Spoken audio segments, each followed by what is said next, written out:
वैदिक कथा अमृत में आपका स्वागत है।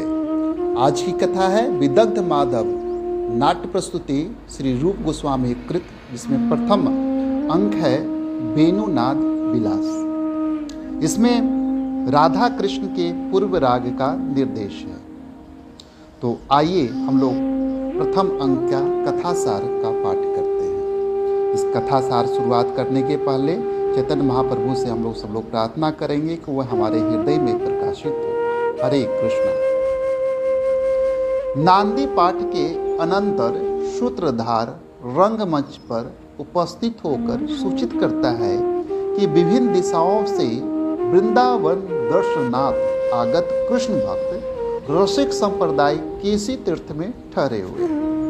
वे कृष्ण के विरह में संतप्त हैं, अतः उनके मनोरंजन के लिए कृष्ण की मनोहर लीला को रूपक के माध्यम से प्रस्तुत करने का आदेश स्वप्न में उसे भगवान शंकर ने दिया है। प्रारंभिक प्रस्तावना के बाद परिजनों के साथ पौर्णमासी रंगमंच पर उपस्थित होती है। वह अनुमोदित करती है कि उसका कार्य राधा और कृष्ण का संयोग कराना है, जो स्वतः भी एक दूसरे के प्रति आकृष्ट हैं। वह रहस्य खोलती है कि कंस के भय से योग माया द्वारा राधा का विवाह अभिमन्यु नामक गोप से करा दिया गया है। वस्तुतः राधा का अनुराग कृष्ण से है और यह विवाह का स्वांग केवल कंस को फुसलाने के लिए किया गया है। परंतु इधर आकर अभिमन्यु दुष्ट बुद्धि होकर राधा को कृष्ण से दूर हटाने के लिए उसे मथुरा ले जाना चाहता है। उसको आश्वस्त रखने के लिए पौर्णमासी प्रयत्नशील है। वह नांदी मुखी को कृष्ण राधा के बीच प्रेम भाव बढ़ाने के लिए नियुक्त करती है। नांदी मुखी के द्वारा उसे ज्ञात होता है कि राधा सूर्य और चंद्रावली चंडी की पूजा के ब्याज से कृष्ण में अनुरक्त है।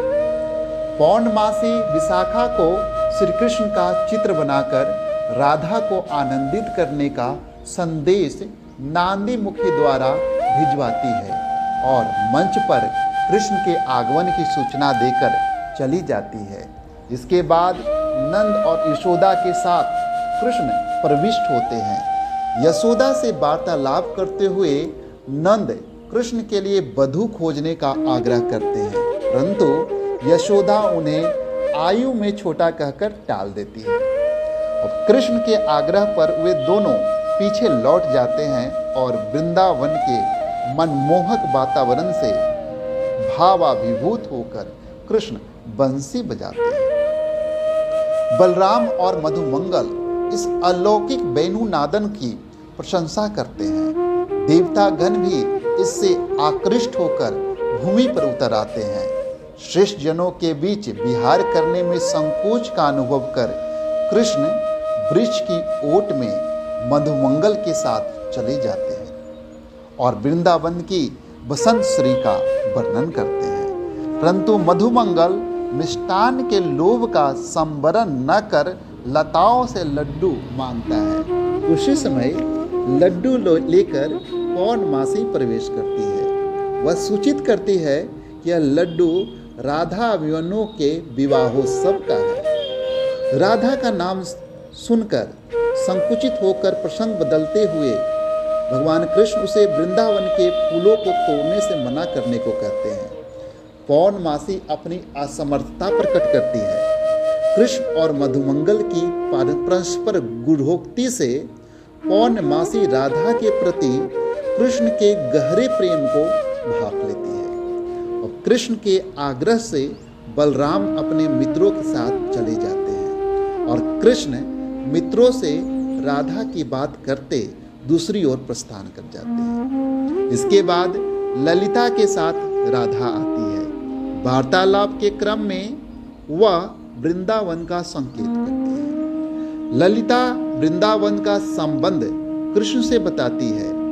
कृष्ण का नाम सुन राधा लजा जाती है। इसी समय नेपथ्य से बंसी की धुन सुनाई पड़ती है। राधा विह्वल होकर मन ही मन उसे टेरने वाले को देखना चाहती है। तत्क्षण कृष्ण का चित्रपट लेकर विशाखा प्रविष्ट होती है और वेदनाग्रस्त राधा को औषधि स्वरूप वह चित्रपट थमाती है। राधा उसे अच्छी तरह देखने के लिए सखियों के साथ समीपवर्ती वृक्ष की छाया में चली जाती है। तो यह प्रथम अंक जो है वेणुनाद विलास के नाम से है। इसमें मुख्य घटना वेणुनाद विलास है और इसकी जो विषय वस्तु है विष्कंभक द्वारा राधा कृष्ण के भावी प्रेम की सूचना, मतलब पूर्वा राग जगाना, प्रेम के पहले पूर्वा राग जगाना करता। दूसरी विषय वस्तु है पौर्णमासी द्वारा राधा कृष्ण के संयोग में सहायक बनने का संकल्प लेना। तीसरा, कंस के भय से राधा का अभिमन्यु नामक गोप के साथ योग माया द्वारा पानी ग्रहण का कृत्रिम अभिनय। चौथा, अभिमन्यु द्वारा राधा को मथुरा ले जाने के प्रयास से पौर्णमासी का चिंतित होना। कृष्ण और राधा के परस्पर साक्षात्कार नहीं होने पर भी एक दूसरे के गुण श्रवण से दोनों का एक दूसरे के प्रति आकर्षण। कृष्ण का वेणुनादन द्वारा गोपियों को आकृष्ट करने का प्रयास। बंसी ध्वनि से मुग्ध राधिका की कृष्ण दर्शन की लालसा और पौर्णमासी की प्रेरणा से राधा की प्रेम वृद्धि में नांदी, ललिता आदि सखियों का प्रोत्साहन और विशाखा द्वारा राधा को कृष्ण का चित्र देना। प्रथम अंक की इस मुख्य घटनाओं का मुख्य उद्देश्य है राधा कृष्ण के पूर्व राग का निर्देश।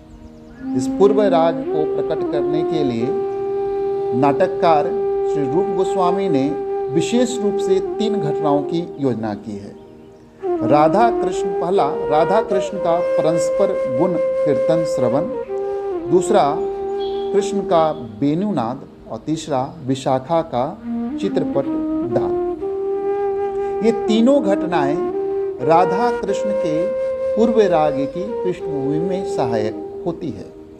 वेणु गीत का संकेत तो भागवत में भी मिलता है, जिसका उपयोग यहाँ उचित ढंग से किया गया है इस नाटक में। नाटक के प्रारंभ में पूर्व राग में अपेक्षित गुण कीर्तन, सखी उद्दीपन और चित्रपट प्रदर्शन का आयोजन करके नाटककार ने श्रृंगार के शास्त्रीय पक्ष का भी समावेश कर दिया गया है। योग माया द्वारा राधा के पानी ग्रहण का प्रसंग कृष्ण संयोग के औचित्य की दृष्टि से किया गया है, क्योंकि भारतीय साहित्य शास्त्र राधा कृष्ण संयोग को वैधानिक रूप देने में राधा के परिक्रिया तत्व को बाधक मान सकता था। इसी प्रसंग से बचने के लिए नाटककार ने पौर्णमासी को इस कार्य में विशेष सहायता प्रदान करने के लिए नियुक्त किया है, जो समय समय पर अपने प्रभाव का उपयोग करके राधा कृष्ण मिलन का मार्ग प्रशस्त करती है। और इस प्रकार नाटककार अपने उद्देश्य के अनुसार सफलतापूर्वक राधा कृष्ण मिलन का सहज वातावरण तैयार कर लेता है। कृष्ण के वेणुनाद से आकृष्ट होने के कारण ही राधा के हृदय में कृष्ण दर्शन की लालसा उत्पन्न होती है। अतः इस अंक का वेणुनाद विलास नामकरण सार्थक है। हरे कृष्णा। तो इस कथा के संवाद को हम लोग जब हम लोग कंप्लीट कर लेंगे नाटक की, उसके बाद हम लोग कथा संवाद, इसमें नाट्य संवाद हम लोग शुरू करेंगे, जिसमें और भी आपको आनंद आएगा। हरे कृष्णा।